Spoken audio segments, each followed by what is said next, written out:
हनुमान, सुग्रीव, बाली और अंगद। जब भी हम रामायण की बात करते हैं, वानर सेना का जिक्र जरूर होता है। हमारे दिमाग में एक ही तस्वीर बनती है, बंदरों की एक सेना।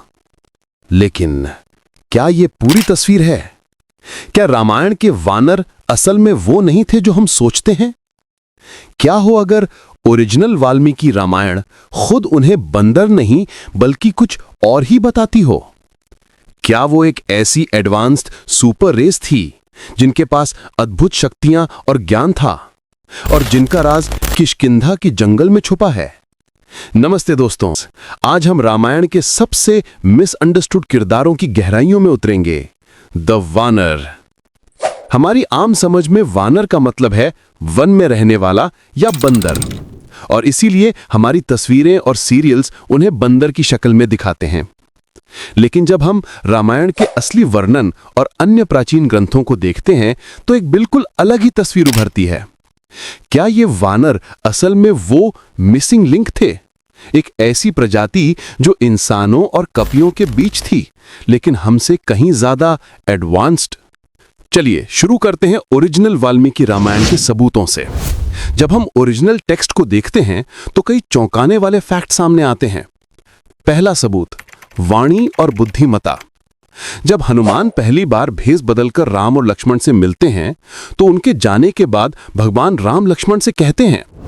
वाल्मीकि रामायण किष्किंधा कांड सर्ग 3 श्लोक नंबर 2 से 5 में राम कहते हैं, न नृग्वेद विनीतस्य न यजुर्वेद धारिणः न सामवेद विदुषः शक्यम एवं विभाषितुम।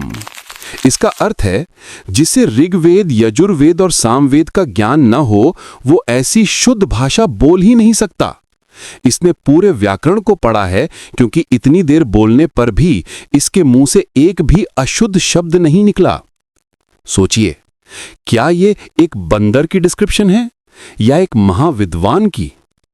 दूसरा सबूत, वेशभूषा और आवास। अगर ये सिर्फ बंदर होते तो क्या वो महल बनाते?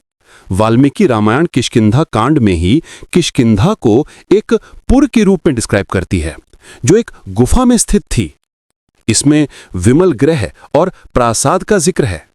वानर माला और वस्त्र पहनते थे। यहां तक कि तारा और रूमा यानी बाली और सुग्रीव की पत्नियों को अप्सरा समान सुंदर बताया गया है जो पूरे गहनों में रहती थीं। ये एक पूरी तरह से सभ्य सोसाइटी के लक्षण हैं।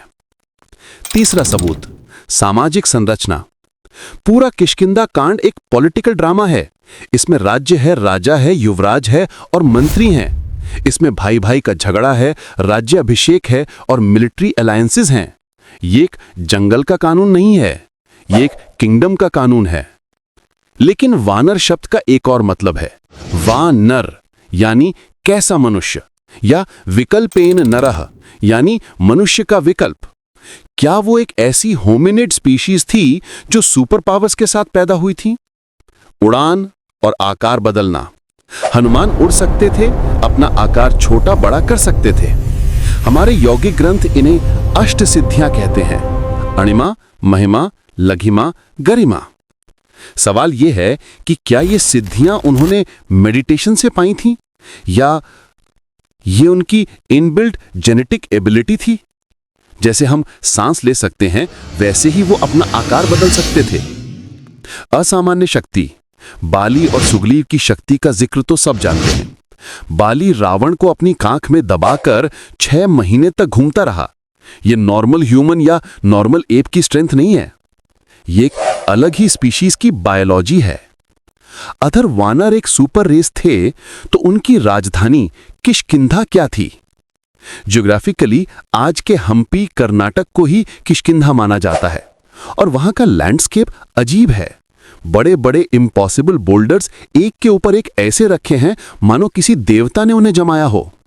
क्या किष्किंधा जमीन के नीचे बनी हुई एक ऐसी सोफिस्टिकेटेड सिटी थी जिसके रास्ते और सीक्रेट्स सिर्फ वानर ही जानते थे? अब आते हैं मॉडर्न साइंस पर। आज भी साइंस ह्यूमन एवोल्यूशन में कई मिसिंग लिंक्स ढूंढ रही है। हमें पता है कि होमो सेपियंस अकेले नहीं थे, जर्मनी में स्थित Max Planck Institute for Evolutionary Anthropology की रिसर्च ये कंफर्म करती है कि हमने यूरोप और एशिया में निएंडरथैल्स और डेनिसोवंस के साथ प्लैनेट शेयर किया और उनके साथ इंटरब्रीड भी किया। उनका डीएनए आज भी हमारे अंदर है।